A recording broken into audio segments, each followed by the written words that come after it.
Now, just before we get into the content of this bulletin, we've got a busy hour in terms of live elements. The PM's in Adelaide, the opposition leader is on the central coast of New South Wales, and the Greens leader, Bob Brown, is in Canberra talking koalas. In fact, I think Bob Brown is just about to start that press conference, so we might just go straight to that live. This is Parliament House in Canberra. The nation's history from the federal parliament is proceeding upstairs at the moment.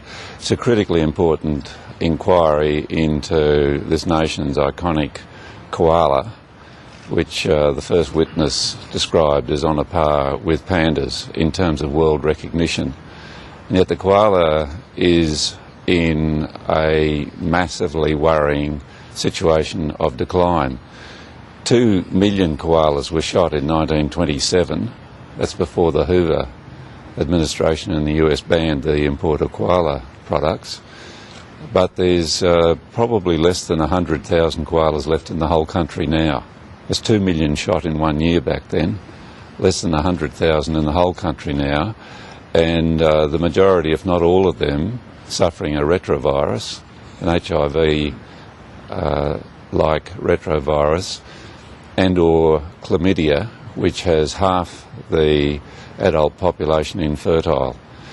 And now today we hear from Mr Greg Mifsud, the expert in the area, of massive potential impact from wild dogs. And the Charleville area of Queensland, for example, there's been an 85% decline in koala numbers since 2002, probably largely due to the drought. But the impact of wild dogs, there's been over 2,000 dogs culled in that area, is unknown. Wasn't taken into account by the expert scientific panel that advises the federal minister, in this case Peter Garrett, before he declined to list the koala as vulnerable. This is a very, very important and information gathering Senate inquiry, which is really getting to all the scientific information together in a way unprecedented in Australia's history on this iconic Australian, which is in very serious trouble. And I'm very alarmed about what we're hearing before this committee. So I'll be back up at that very shortly to hear from the Property Developers Organisation. Overnight, we heard Mr Turnbull commenting very astutely and with a great deal of, I think, political courage on the need for us to move to a trading system on carbon and to price it in the way that we Greens have been advocating and the way that the government's expert committee, cabinet subcommittee, is moving to assess.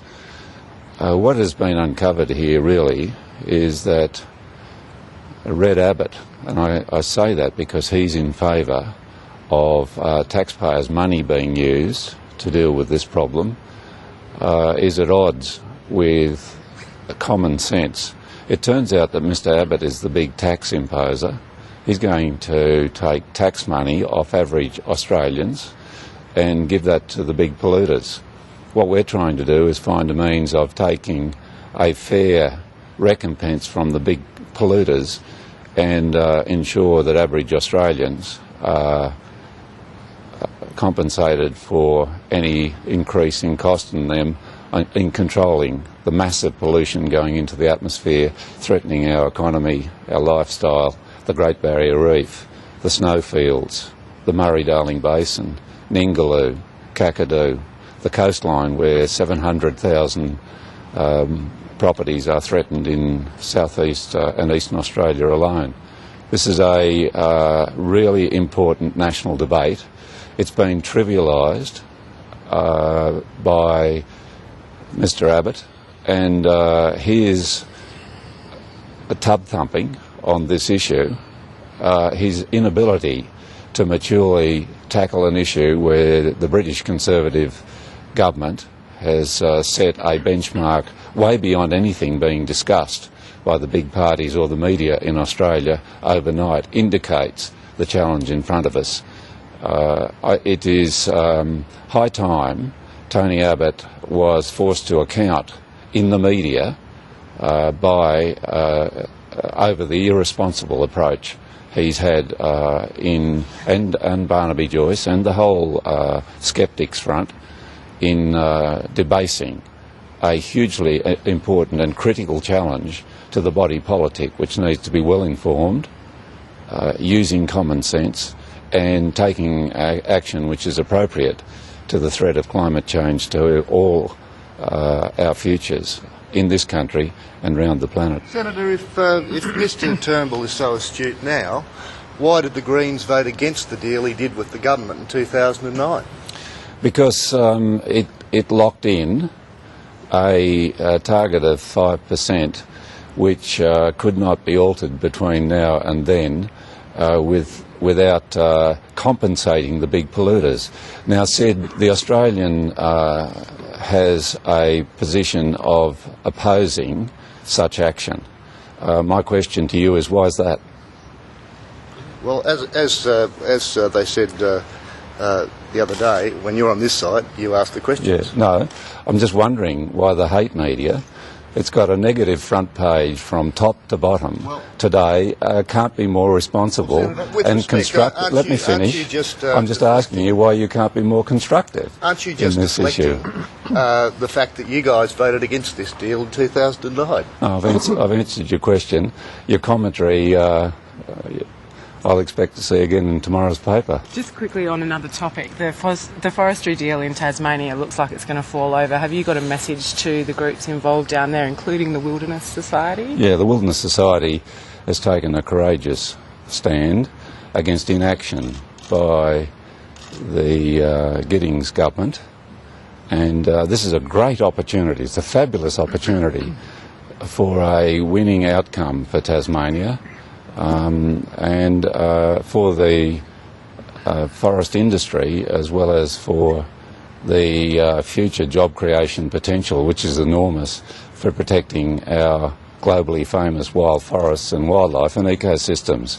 And the Labor government down there is playing some old tapes, and so are some industry players. But the important thing is that we move towards a win-win outcome, and Forestry Tasmania has to be tackled, and that's the job of Premier Giddings, and she's showing little prospect of doing that. This is a real test of her premiership, and unless she has the vision and the foresight to tackle Forestry Tasmania and its self-investment of the policy against the wider Tasmanian interest, this opportunity may be lost. Senator, there's an empty chair at the moment in the Put it in the political context. Has Malcolm Turnbull been disloyal to his leader? I think he's being loyal to Australia and to the common sense which says we must tackle climate change in a way other countries, including the UK, are.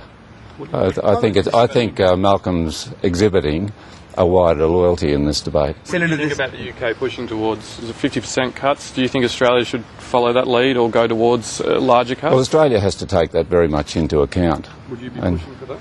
Well, larger cuts? Well, Australia has to take that very much into account. Would you be pushing for that? Well, the UK is not Australia, but as you'll be aware, our position during the CPRS debate was for Australia to aim for a 25 to 40% reduction in greenhouse gas emissions, and in a shorter timeline by 2020. This is the maturity of the debate in Australia is very much under question, and the Murdoch media has a great deal of responsibility to take for debasing that maturity, which is informed by scientific opinion gathered from right around the world. The Cameron government is taking that on face value. We don't see that happening here in Australia in the Abbott opposition circles, but the government and the Greens and the Independents are working very strongly to get a better outcome for Australia than we get from an opposition which, as I said, wants to tackle the hit taxpayers and reward polluters. We think the Cameron government's going in the right direction by saying we've got to rein in the pollution while adequately looking after the rest of the economy. Senator, there's an empty chair in the MP to an emissions trading scheme. What's the Greens' positions on that? Because my understanding as it's originally been announced is that there's a framework. There'll be a framework in the legislation to move somewhere between 3 to 5 years. But from the Greens' perspective, what would need to be in place for you to be happy to move towards an emissions trading scheme?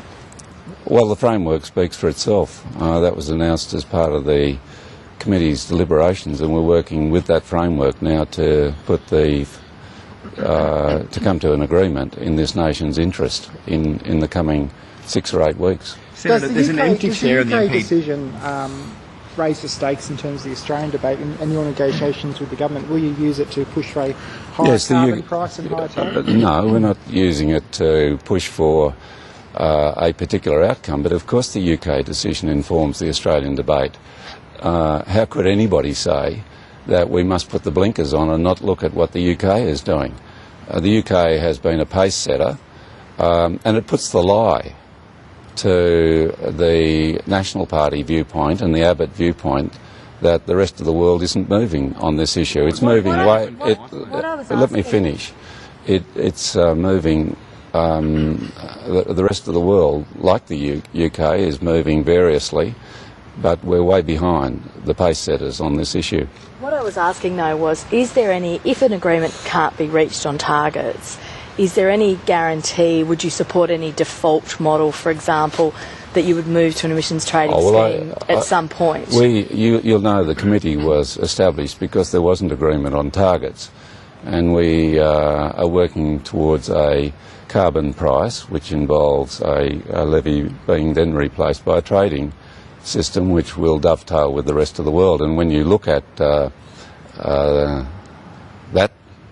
frame of reference, you need to know what the rest of the world is doing, and that of course means that of course we have to take into account what Britain and Germany and China and the US are doing, amongst many others. Is it equally the case that you might never move from a carbon price to an emissions trading scheme if agreement couldn't be reached on those targets, or would you support some form of default model, so if agreement couldn't be reached you would move to an emissions trading scheme? If you look at the terms of reference of the arrangement we've made for the government in establishing the Cabinet subcommittee, you'll see that is catered for there.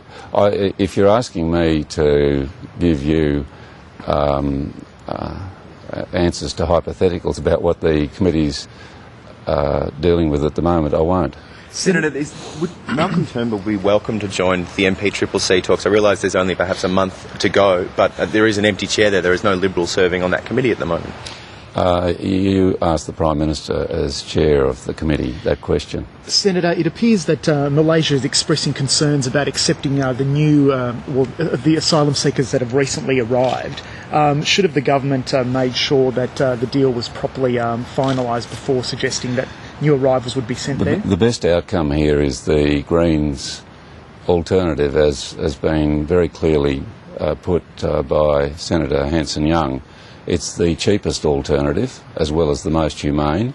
And when people realise that it's hundreds of millions of dollars cheaper than what's being proposed by Mr Abbott or by the Gillard government, they become very much in favour of the Greens' humane alternative. As far as the progress on government or opposition alternatives to duck our responsibility as a humane nation to process asylum seekers in our own country, that's their problem.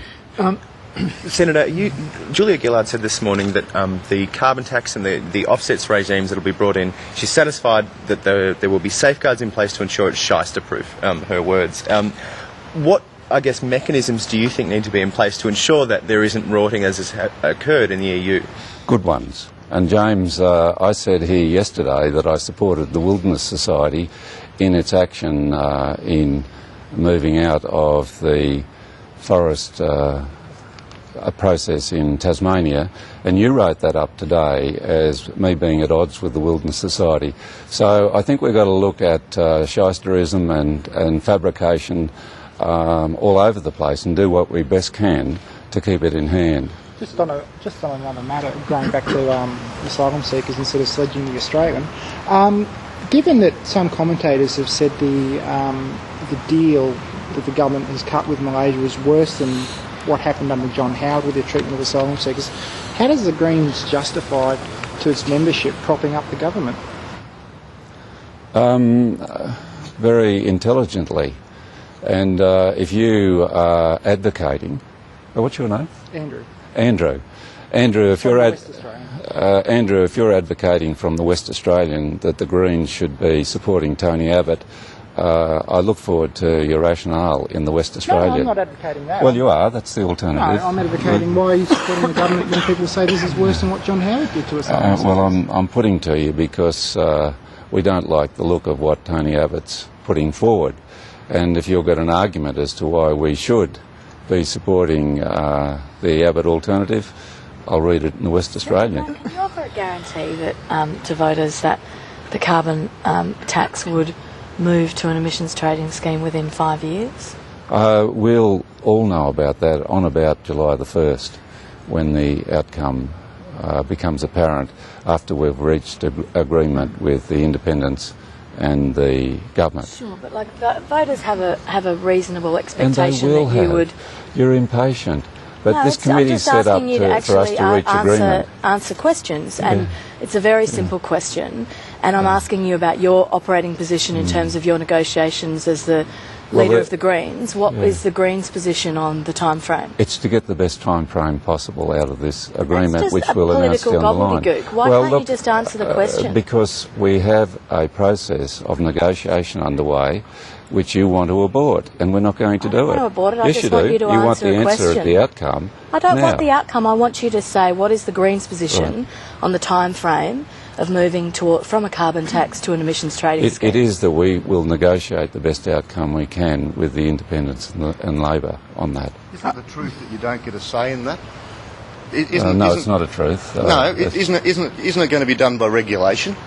Isn't it going to be done by an inquiry, and then that decides when we move? And isn't that out of your hands? That's to be decided by this very, very fine process of negotiation going on behalf of the Australian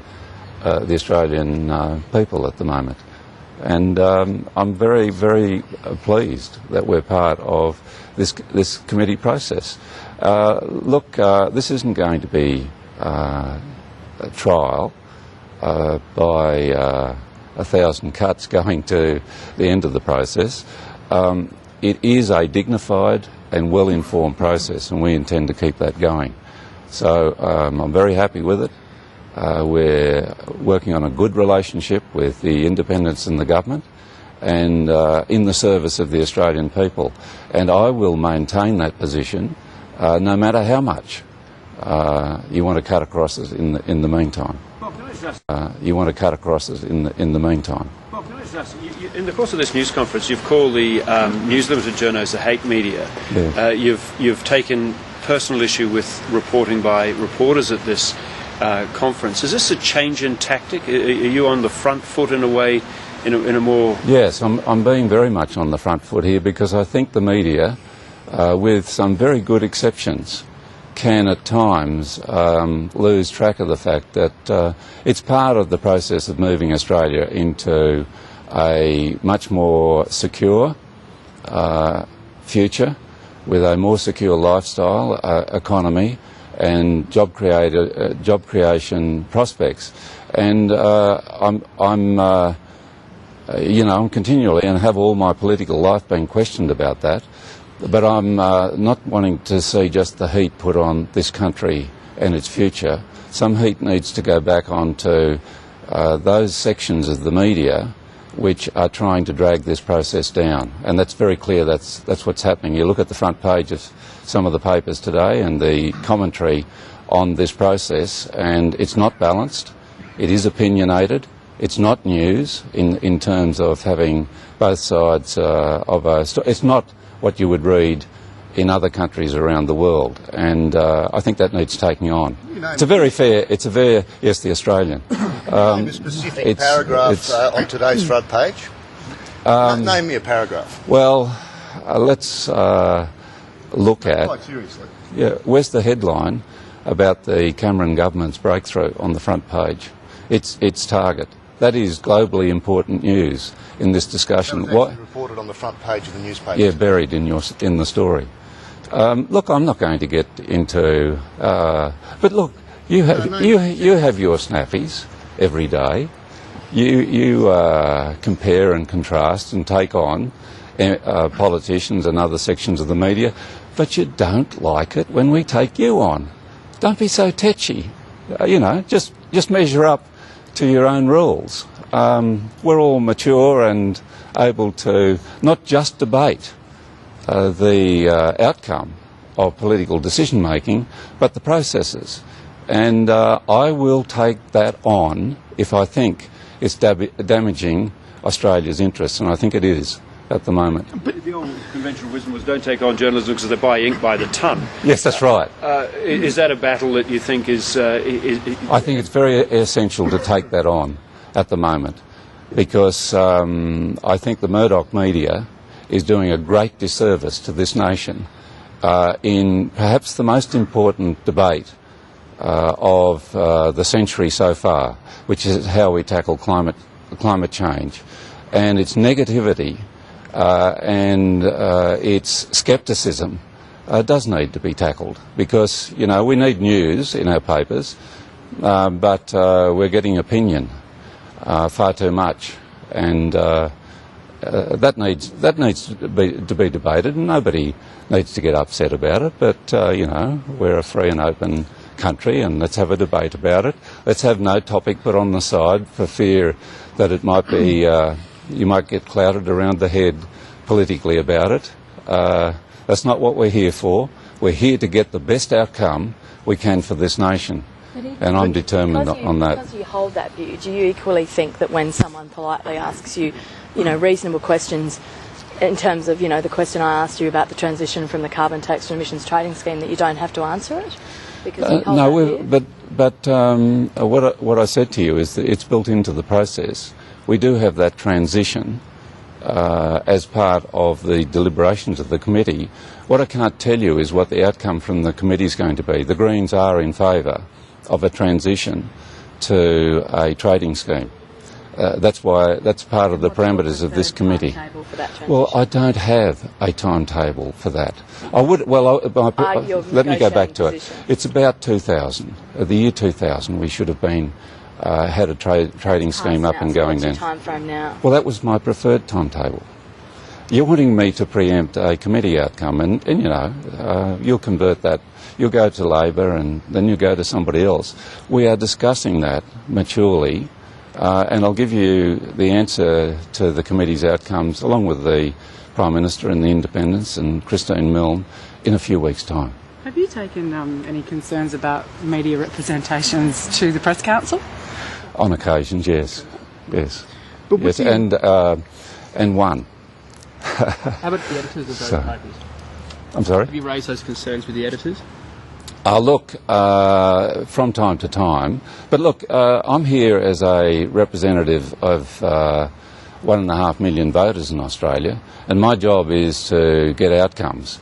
If I was to take on the media every day about some peccadillo... But you virtually do. You come out here every day and you do take it on the media. The media that you don't like. Look, don't get too upset. This is just part of the democratic discourse. Really? Yeah. Yes, it is. Fair dinkum. Don't be so unhappy. Don't be so much on the back foot. I'm not unhappy. Oh, you just come out here every day and you just bag out the Murdoch press or any media that you don't like, and you call them the hate press. But the Murdoch press comes out every day and bags out the Greens. Why one rule for you and not one for the others?